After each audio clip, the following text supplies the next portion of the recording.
Welcome back to Cocktails and Convo. My next guest is a DOE principal who's been serving in that role for the last 15 years. He's an equity warrior, also known as the Bronx principal. Please welcome to Cocktails and Convo, Mr. Luis Torres. How are you, sir?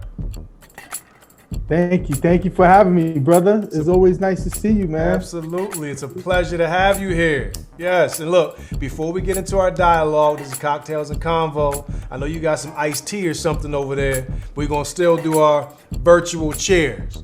Let us toast to brotherhood as we continue to do our parts to make the world a better place for our children. Cheers. Thank you, brother. So what's going on? What's going on in the Bronx? Nothing much, brother. We've been trying to do this for years, man, trying to get together. And I heard you had Bowman on too, so it's interesting. You know, Bowman came through and sent some fire, some jewels, dropped some jewels as well. So look, I know you personally, and one of the things I've been thinking about is how important building relationships are to you. Like, I know that that's like at your core, building relationships with your students. And this pandemic that we're in has changed that. Like, it's really changed it, completely shifted how we communicate. How do you circumvent that? Like, how are you dealing with the limited opportunities to kind of touch and, you know, communicate that way that you love so much?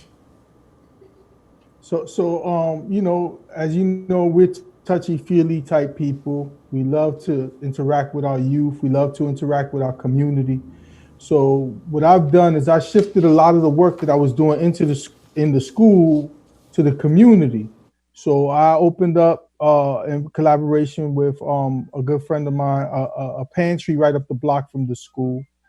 And I've been supporting her ever since. I look for opportunities to go on social media to interact with my students, my families, my parents, whether it's through Zoom or it's through Instagram or even TikTok. I'm trying to just put myself out there so that my families always feel that I'm around. This morning, I even had a meeting. We had over 40 parents show up with their children on the Zoom live.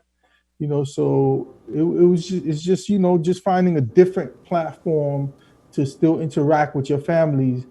But, you know, it's just hard. You can't touch them, you know, and you can't talk to them. It's challenging, which is interesting, and we'll probably talk a little bit about why that's interesting. Oh, well, let's get into it right now. So one of the things you spoke about, you still find a way. You find a way to connect with the community. You find a way to connect with your kids. But we know it's not the same. You know, we know it's definitely not the same, and people are out there hurting, and we know that from positions of leadership, sometimes they want to just see the leader. You know, you want to see the leader. You want to shake the leader's hand. You want to give the leader a hug, him or her, a hug, right? And to not have that definitely rubs people differently. You know, it's not the same. So, you know, for me, what's interesting is like we're having this conversation right now virtually because for myself, honestly, it's a health issue for me to be in person with people because I have a lot of underlying conditions, right? Mm-hmm. And we've been holding these virtual meetings. I'm going to all these virtual meetings and holding meetings about the children going back to school in person. If you think about how that is so contradictory, that it is unsafe for us to meet in person, but yet we're having conversations about the children going to school and being in person. Right. So it's not safe for us to meet, but it's okay to send the children back. In just a few short weeks. Same idea. Say again? In just a few short weeks. In just a few short weeks. In just a short, short weeks. And the thing is, we're supposed to come with a plan. We're supposed to do all these things in preparation for us to go back to the school, but yet we're still not safe enough to meet. And that to me is something that pushes against my whole belief in the world and in the system. Right. It's unfortunate. And you know what? I got to be totally transparent. and I'll go there because I think about these thoughts all the time too. And you're a father, I'm a father of young kids, father of some older kids, but I got a little one. I got a young one who's going into second grade. And I'll tell you right now, there's no way that I'm sending my daughter into school for second grade. As much as I want to, I'm not going to do that. And I'll even take it a step further. I have a high school graduate who just graduated, and we know how unfortunate this year was for our high school graduates, who's ready to go off and experience college. Shout out to Delaware State University.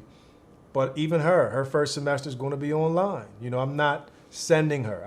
I can't in good conscience just send my kids out there into the world. Now, do I have an answer? I don't have the complete answer of what their schooling is going to look like, but I'm going to do my damnedest to make sure that I can provide them with the quality education that they rightfully deserve. I honestly feel that if we're going to do this, let's do it in January. Let's push for January. That way we put things in place. Structures will be in place. The teachers will be back. And then we can see how the pandemic is rolling. And then January we open up nice and fresh and see how we go with it from there. Right. But to think about opening up in September, that's going to be a major challenge for all of us. Yeah, absolutely. I don't see it. And then there's little things. There's little things that people are not even thinking about, but those little things are going to cause us a lot of stress and headaches when schools reopen. Let's talk about some of those little things. Example. So I'm going to give you an example of something that nobody's talking about because they don't even think it's important, but it's going to be crazy when it happens. Okay. Right now, if we go back into school, we're talking about creating cohorts, right? So that means that we're going to have less children in the school, right? That means that there's going to be less furniture needed in the school. Mm-hmm. What are we going to do with all this furniture that we have in the school that we're not going to be utilizing due to not having children in the building? Mm-hmm. Where are we going to put this furniture? If you're a school that has no space and you're utilizing all space in your building right now, where are we going to put this furniture? Because at some point, we're going to need that furniture back in the school. But little things like that people are overlooking and not thinking about, when the time comes, unless these things have been thought through, unless we're in the building and actually, learning how to walk through the hallway, how are we going to do bathrooming? In elementary school, bathrooming is done differently than middle school and high school. Absolutely. Because at that age, they pretty much can do their own thing. But how are we going to do bathrooming of the children? Are we going to spend the whole day taking temperature, bathrooming the children? We're going to spend so much time doing all these other things. Well, look, let's talk about temperature. I don't think temperature, we put so much emphasis on checking people's temperature. And look, I'm Dr. Sean Rucksack. I got a doctorate in education, but I'm no, expert on disease control of any kind. However, I had COVID. I was COVID positive, and it was 26 days of hell that I experienced. Through those 26 days of hell, I had a temperature for 3 of those days. So checking my temperature is not going to determine whether I'm healthy or not. So I still don't understand why we're putting so much emphasis on that. And to your point around the furniture, worst case scenario, we just leave the furniture there, right? But there's definitely little underlying things that we got to address. One of the big issues out there that we still have to come to some resolve on is how are we going to determine what childcare looks like for so many people who are going to be working. And even our teachers, our educators who have to go in and do this work. Like, what does child care look like for them? So my thing is, I think we need to, granted, we gotta work on what the reopening plan is going to look like. That's just part of the work whenever that happens. But maybe even before that, we got to really finalize what that child care piece is going to look like before we're asking people to come to work. And 3 days a week, 2 days a week does not work for our families. I just had a meeting with, again, like 40 parents, and not one of those parents felt comfortable doing 2 days. They're talking about it's all or nothing. Mm-hmm. Either you're going to tell me that I can't work anymore and I have to keep my child at home, or you're going to take my child for the 5 days. But 3 days, 2 days, there's no job out there that's going to allow you to work 3 days and then take 2 days off during the week. There's no job like that. And then we're not even talking about after school. I haven't heard really no talks about after school programs. I haven't heard anything about rec centers available for teachers or other people. That hasn't been talked about. There's a lot of things that need to be put in place before we could even talk about going back to school. So I'm saying, give us a few months while we're in the building. Let us fix all these different things. Let us organize these things. Let us make sure that everything's in place. And then let's talk about bringing the children back. But I understand why they want to bring the children back, because it's all about this. It's about the money. You know what I'm saying? They want to open up the economy. They want to, make sure that the businesses are open, and they need the babysitting services to be open, and they need people to maintain the children while people are working. And I totally get that. But it can't always be at the expense of our people, because we're the ones who wind up suffering. Okay. And that's what we have to really think about, man, because like my own child is going to be good, whether she stay home or if I send her to 2 days a week, she's going to be good. Because you know what? We're going to make sure that she's educated. She's getting all the things that she needs, and she'll be successful. Right. But what about that family that doesn't have that option? What about that family that both parents are working, or both parents don't have the high level of education in order to provide support for their child?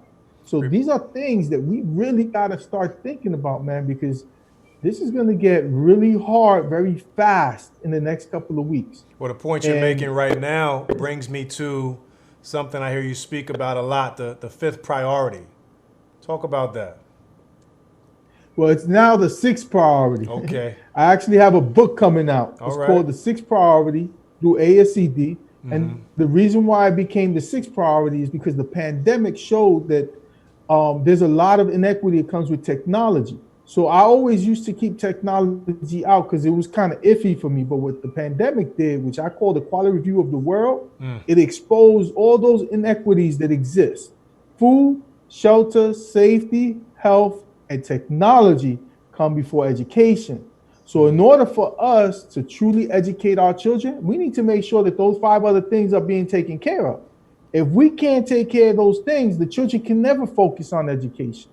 And that's what, the major problem is. So what I hope to do for my book and by educating people is to show them that if you address those 5 other things, then the education will come along. But if you don't take care of them, you're never going to educate our children. And the fact that I'm a community school is a problem. You know why? Because I shouldn't have to be a community school if everything's being taken care of in the community. Well, listen, the only reason why. We're going to talk more about that community school work and a couple other things that you brought up as well. And congratulations on that book. We're going to be right back with the People Want to Know segment. Welcome back to Cocktails and Convo. And now we are in the People Want to Know segment, where, of course, we just take random questions from people all over and do our best to answer those questions. Mr. Torres, you going to help me out? Let's do this, man. Let's do it. All right. So Tamika from Pennsylvania wants to know, what can Donald Trump do to earn your vote in November? You want me to be real or what? Yeah. Tamika wants to know. He could leave this world and then he could get my vote. I'm going to be real because I'll be honest with you, man. What this guy has done in this world, I always tell people, unless you're here to make the world better, you don't need to be on this planet. You broke up a little bit. Repeat that again, please. Yeah, so I always tell people that, I always tell people that the best thing that they could do when they come to this world is make it better for everybody. This guy has just, to me, destroyed this world. So I say, if you want my vote, leave this planet. Tamika, those some harsh words from Principal Torres. I don't wish death on no one, but I definitely wish he would leave the office. So we're gonna move right along. So James from Queens wants to know, who do you have in the next upcoming versus battle with DMX or Snoop? Somebody asked me that question last night. I was on this show, and somebody was asking me, if I had to pick. I love Snoop, but Mm-hmm. I think DMX is just going to come too strong. I don't Okay. know if Snoop can handle DMX. Snoop is getting old, man. Snoop, Wait, DMX not getting old? I think DMX is. Listen, but he's been hanging out with what's her name, Martha Stewart, too much, man. I think he's getting soft. Okay, so James from Queens, Torres has DMX. I gotta go the other route. I'm gonna tell you this. DMX has some heat. I'm not gonna front.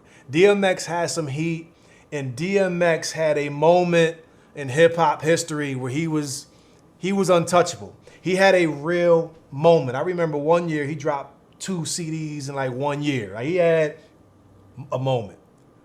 But Snoop Dogg's catalog is just that's too much catalog.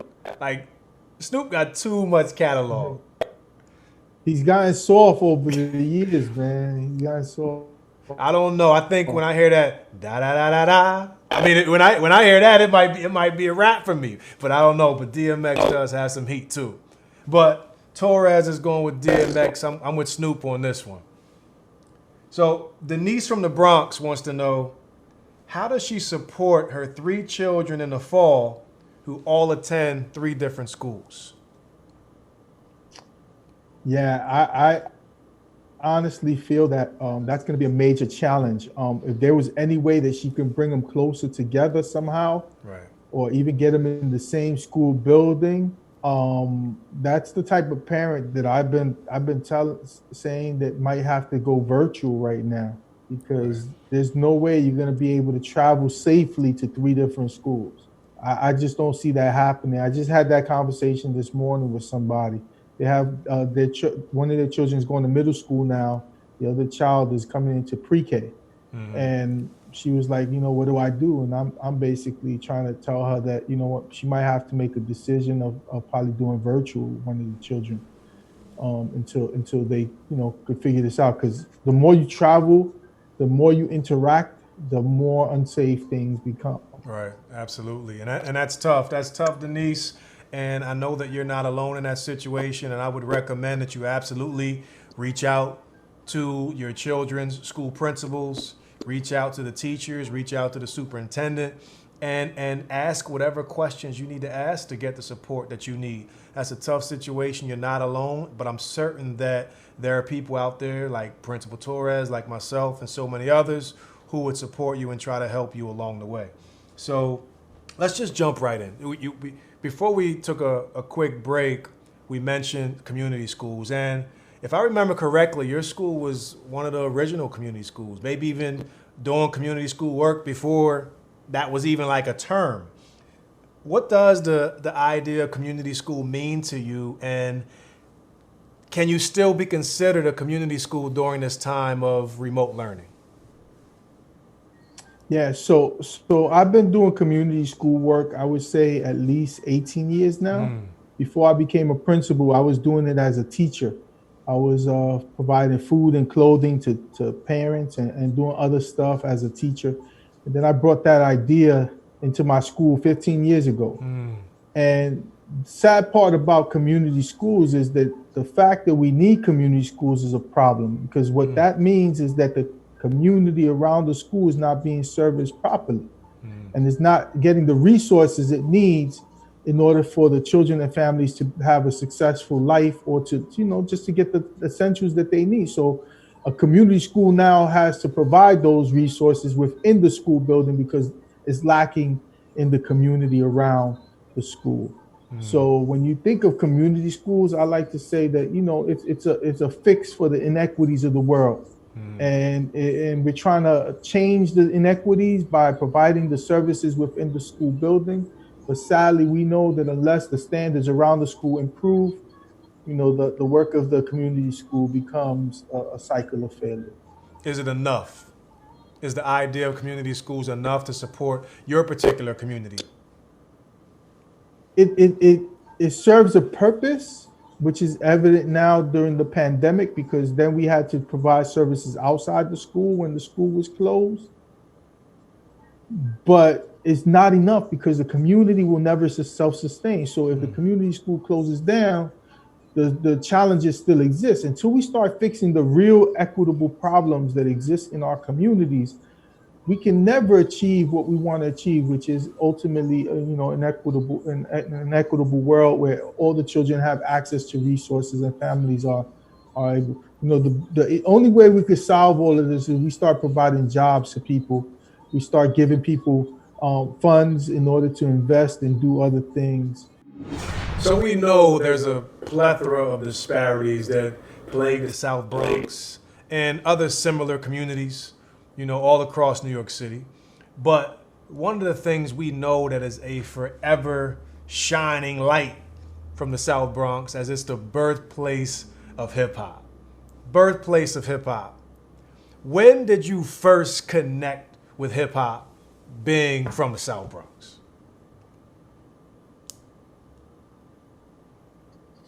So I grew up and my first exposure to hip hop was actually Grandmaster Caz Melly Mm. Mel, and listening to songs, back in the days that were like storybooks. Mm-hmm. They told the story. It was different than hip hop today, right? Every song had a story, the message.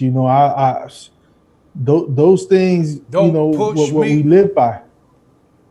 Yeah, those are the types of songs that we live by growing up. But then Right. I became a graffiti artist. Mm. I got into graffiti growing up because every time somebody in not my family, my community was killed, they would put a mural on the wall, Mm. and that was something that like drew me to the art. The colors on the wall and the art that was created every time one of my friends was killed. You know, so growing up, all through my life, I was a graffiti artist. I was into art. I love the hip hop music. I love the hip hop culture. I grew up around break dancers. I knew about Crazy Legs. Mm. The Tats crew, the graffiti artists in the community. You taking You it know, back?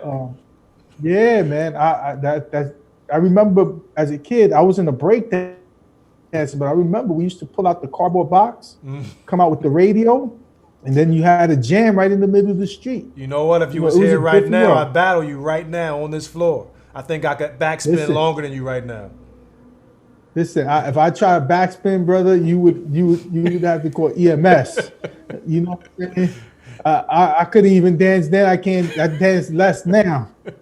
You know what I'm saying? But I was exposed. It was part of my life. It was part of my Right. culture. And then now, as a school principal, I'm about to open up a music studio thanks to an organization called Windows of Hip Hop. Melissa LeBron, Mm. Grandmaster Kaz, and Melly Mel. You see how the world works. Now they're working with me in the school to put this music studio together. That's awesome. What are you going to do with the studio?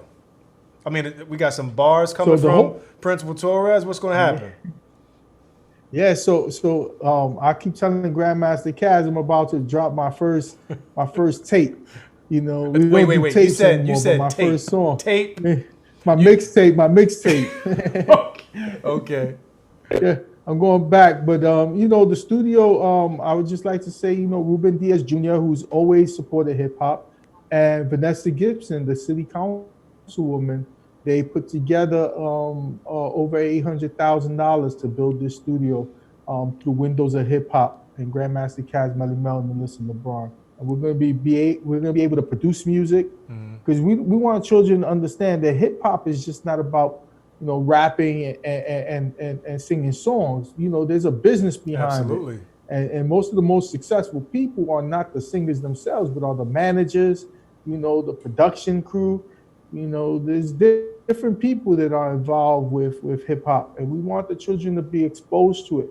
But it's funny because I was interviewing one of my students, well, a group of my students, because we're planning to rename the school Windows Academy, and Really? we're going through a process where we had to interview the children. Mm-hmm. And there was a young lady who said to me, "Mr. Torres, I love that we're putting a music studio in the building because my father has a studio at home. Mm. He's actually a DJ. So her father's a DJ. So Wow. now we're tying the school right into that child's home." Then I had another young man say to me, "You know what? I like the old school rap music." He Mm-hmm. knows about Kaz and Melly Mel because we teach that in our school. And he says because The rap artists now are mumble mouth rappers, and I can't understand what they're saying. And this is coming from the youth Wow. of the school. And I'm not talking about middle school, high school. These are elementary school children that are talking like that. So if we could connect them at such an early age with it, then you know what? We need to make this whole school about hip hop and the culture that exists around the school. Well, hip hop is the absolute connector for our youth, from educators to youth. There's that hip hop that's in between it, and we might as well just be infusing it on all aspects to make sure that we build those better relationships and connect with our kids. I mean, and it's not even just, it's hip hop is just such a profound and like it's the largest genre of music. You know, everybody has connections to hip hop, and it's not even just the music, but it's just the culture in itself. We could spend 3 hours just talking about hip hop alone, but I think it's awesome that you're using it to support your children in your school. When you was a principal, man, you did it better than anybody I know, brother. I never seen a principal rap like you. I used to think I thought you was a rap artist when I used to see you. No, I would always tell, no, I am not a rapper. You used to drop those bars, man. I mean, I can do a little something from time to time, but it's connecting. It's connecting with the youth. But when you open that studio up, I don't know, maybe I have to come over there and teach you something. Yeah, man, I definitely need some work, man, because my bars, they sound like poetry. That's all right. Only to myself. That's all Only right. to myself. Well, look, before we go, one of the things I wanted to bring up is that you've pretty much, your entire career has been about serving. Like you've been serving as a principal, serving as a teacher, and you spent some time in the military as well, right? Yeah, I spent time in the military. And sadly, you know, I went into the military for the wrong reason. When I was in high school, my guidance counselor never took the time to know that I was an artist, didn't take the time to know that I was a very talented person. And she made the point to tell my mom and to tell me that I would never be successful in college and I should join the military. Wow. And I wound up joining the military at the age of 17 and then actually went in at the age of 18 only because my guidance counselor told me I would not be successful. And I tell you, I was so angry with this lady. I had a great experience in the military to some degree, even though that's my first exposure to racism was in the military. But I was so angry that I came back and I said that no matter what, I'm going to get as many college degrees as possible just to prove this lady wrong. And not only that, I would become an educator to make sure that no other youth would have to go through what I went through. You know, if they want to go into the military, it should be because they want to go, not because somebody tells them what to go. Nobody should ever tell us what to do in life. We should do things because we want to do it.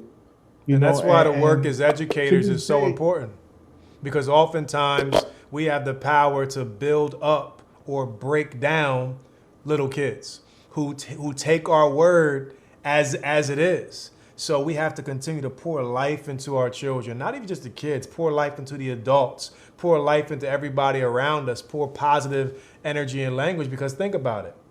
You still, years later, decades later, the thought that, or those words that guidance counselor said to you so many years ago, still you remember them like yesterday. And that's unfortunate. That's unfortunate. But look at you now.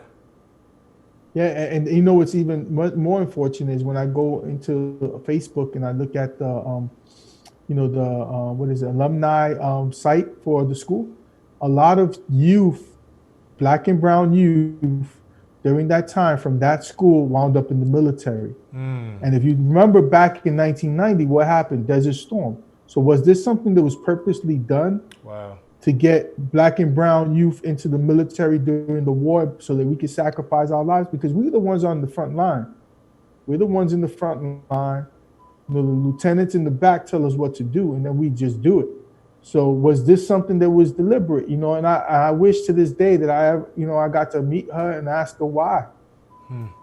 Why did she think that it was okay to tell all these Black and brown youth to join the military because they would not be successful in college? Well, you know what? Hopefully she's reflected on those conversations that she's had with you and possibly so many others. But in the interim, you're doing so much to build kids up. So continue to do that. Continue to be on the front line. Continue to be a change agent. Continue to be who you are on behalf of children. And on that note, I want to thank you so much for checking in on Cocktails and Convo. Continued success to you. Thank you, my brother. I appreciate that.